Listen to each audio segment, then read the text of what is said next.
Here's a prediction. It's not even really a prediction, it's just a theory, I guess. It's something called the plasma apocalypse, also known as EMCO, or the electromagnetic plasma changeover event, is one of the most wild yet interesting conspiracy theories I've come across. This is what they're saying in the post. Keep in mind, I'm not saying this will happen anytime soon or even at all, but hey, anything is possible.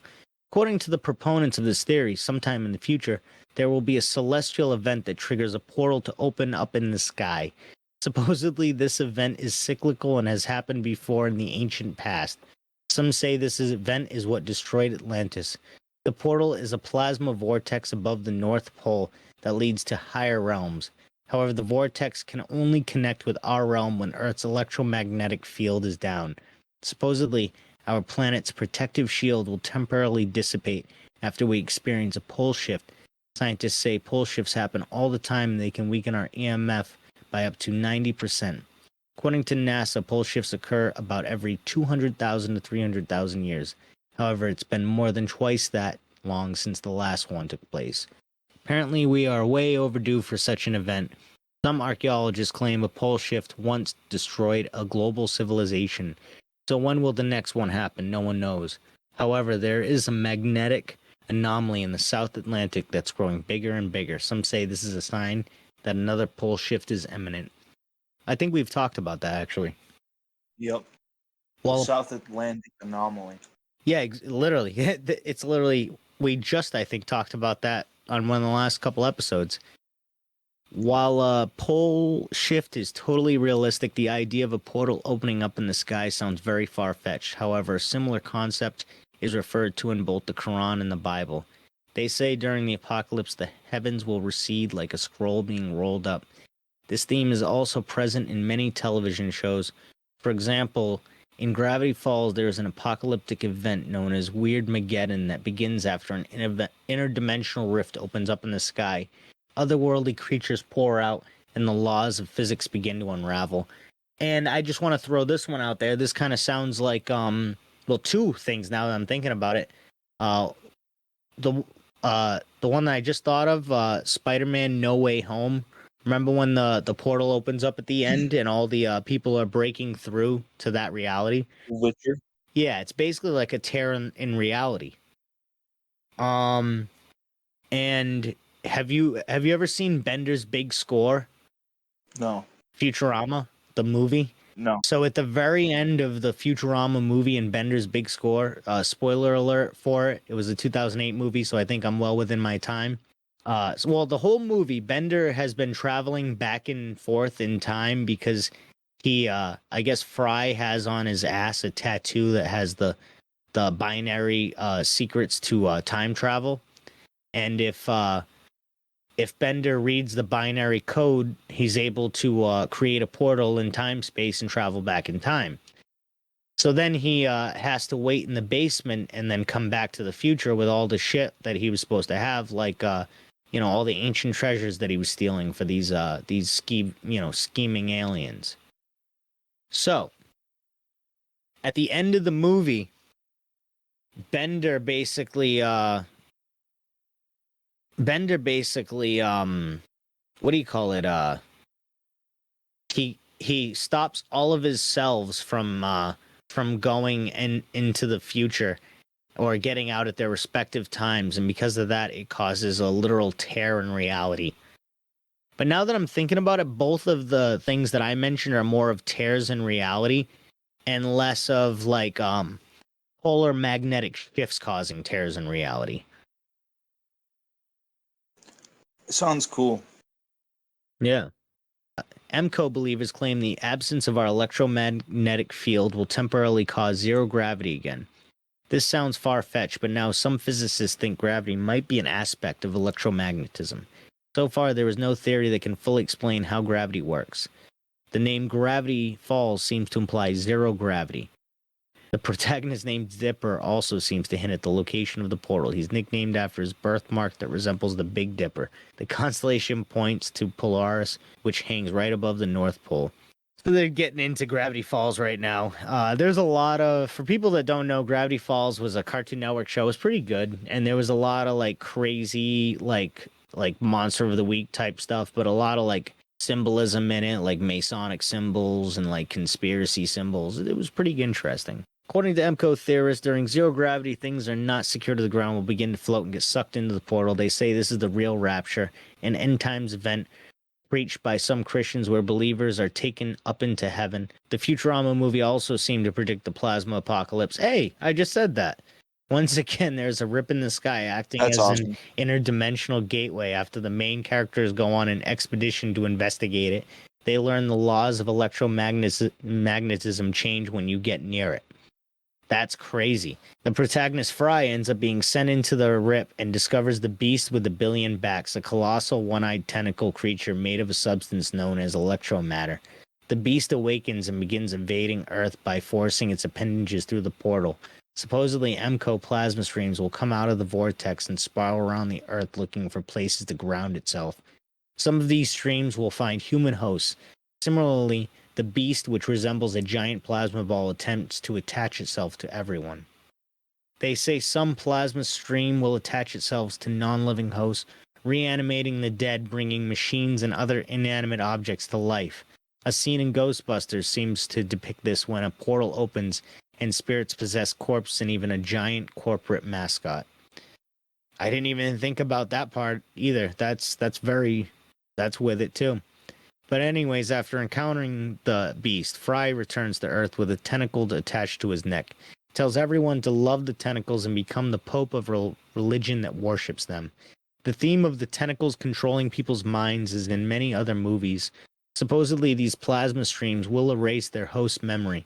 Once again, far-fetched, but it is speculated the electric plasma could interact with our electric brains, and researchers have found electricity can be used to wipe someone's mind. Shock therapy, anybody? Is plasma really an alien life form? The term was borrowed from blood plasma because it describes the substance's lifelike behavior. According to physicists, 99.9% of the universe is made up of it. If plasma is actually sentient, could it be considered an omnipotent entity? Is the universal plasma God? After Fry succeeds in converting everyone, the beast reveals that it wants to marry humanity and bring them into its dimension, which resembles heaven. This seems to be a reference to the rapture event mentioned earlier in the biblical idea that believers are the bride of Christ. Earlier in the movie, the military attempts to launch a missile into the gateway. MCO theorists say the elite will do something similar. They'll launch rocks into the vortex in an attempt to escape.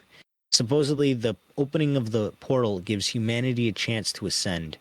To buy some time, the elite will use Project Bluebeam to fake an alien invasion. They'll do this to explain away the arrival of interdimensional creatures and people being raptured. When the elite make their getaway, the masses will assume they're just fighting off ET invaders. Coming from Serge Manast. That's interesting. They also say that the elite will try to prevent people from ascending with them by creating an artificial electromagnetic field that holds back the plasma while Earth's natural one is down. In the Futurama movie, I love how this guy keeps going back to the Futurama movie. In the Futurama movie, the governments of the world symbolically do the same. Like, he was on the same wavelength when he read this theory as me. He's like, this relates so much to the Futurama movie. It's crazy. Did you write this? I swear to God, I did not write this. This is just, I randomly just found this. But I agree with everything he's saying, and I hate to say it, because I seen the movie, it makes total fucking sense. But he's explaining it in the perfect way where I'm sure you get it too. It's literally like, it's true. Well, at least it seems like it makes sense that would be the case. They also say the elite try to prevent people from ascending with them by creating an artificial electromagnetic field that holds back the plasma, while Earth's natural one is down. In the Futurama movie, the governments of the world symbolically do the same. Perhaps this is the real reason corporations want to spray smart dust in our atmosphere, which they are currently doing right now in the UK and all over the world. Something to think about. They also discover robots cannot pass through the portal. Only organic matter can. Maybe this is true, and that's why there's a sudden push to merge humans with machines. Oh, shit. I love where this is going. The shield fails, and as stated earlier, the beast succeeds in invading the Earth. Here it is interesting to note that when the central tentacle shoots down the center of the city, is reminiscent of the mythological world tree that connects our realm to the realm of the gods. Some say the elite are trying to trigger this event. Scientists at CERN openly admit they are looking for other dimensions, and the creator of D-Wave has stated quantum computers will summon Lovecraft's great old ones. What? Tentacled beings? I know what that is, but just like, why? Why would you want to do that? Tentacled beings seem to symbolize the plasma apocalypse. In The Mist, love that movie. Do you remember what I said earlier in this podcast, or maybe it was before we started recording, talking about the tentacle being monster Oh yeah, that yeah. all the Abraham religions are following. The tentacle being monster. So you're saying that this could be that? Yeah. Probably, honestly. The Mist movie seems to hint that will appear when EMCO begins. The mist will be caused by depressurization of our atmosphere that happens once Earth's EMF goes down. There's many more things people claim will happen. Supposedly, just like a black hole, the vortex will suck in all the heat energy in its vicinity, creating a whirlwind of super cooled air.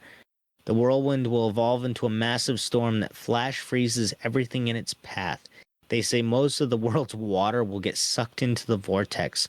Some of it will pass through the storm and turn into giant hailstones. This sounds awful. This sounds worse than the actual rapture that's depicted in the Bible. Honestly, this sounds actually like way worse. Maybe not way worse, but this does sound pretty bad. The water that's not frozen will become radioactive from the radiation given off by the vortex and turn into blood red rain.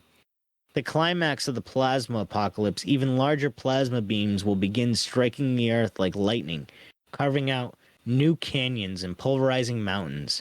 In some places, plasma beams will liquefy the ground, causing mud floods that bury entire cities. Wow. This is the part of the event reads almost exactly like Revelation 16. Great. Then there came flashes of lightning, rumblings, peals of thunder, and a severe earthquake. No earthquake like it has ever occurred since mankind has been on Earth. So tremendous was the quake, the great city split into 3 parts, and the cities of the nations collapsed. God remembered Babylon the Great and gave her the cup filled with the wine of fury of his wrath. Every island fled away, and the mountains could not be found. From the sky, huge hailstones, each weighing about 100 pounds, fell on people, and they cursed God on account of the plague of hail, because the plague was so terrible. Once the pole shift is complete, the electromagnetic field will restabilize and the portal will close. Few will ascend and many will die, but some will survive. The majority of survivors will have had their memories wiped, but there will still be a few who remember. The people who remember will record what happened by carving symbols into stone, just like our ancient ancestors once did. Some of them will form secret groups and use their knowledge for gain. Others will spread it freely and create religions. They will become the new leaders. The old junk that was flung into the sky will fall back to the ground, giving the survivors a hint of their past and materials to rebuild the civilization with. The machines that came to life during the event will still be around, and humans and robots will learn to work together. Together they will kill off the majority of the creatures who entered through the vortex, which eventually become the new monsters of myth and legend. The planet now teeming with electrical energy and will be the environment that promotes new life. Humans, plants, and animals will grow larger and have extended lifespans. Children will be born with many different supernatural abilities. However, after a couple thousand years, the energy will get used up and things go back to normal. Then the cycle repeats. The plasma apocalypse is both a destructive and creative force. It's the simulation's reset button, but like I said, this theory sounds so ridiculous. Nevertheless, it does seem as if the memory of such an event is hidden somewhere deep in the collective unconsciousness. Perhaps this memory is trying to make itself known through our art, and each artistic creation is just one piece of the story. Perhaps now is the time for us to help one another put these pieces together. Thanks for reading. That was beautiful. That was one of the most beautiful explanations of a potential apocalyptic event that could happen soon, but also like incorporating so much random pop culture in. That was just so beautiful. I really felt that.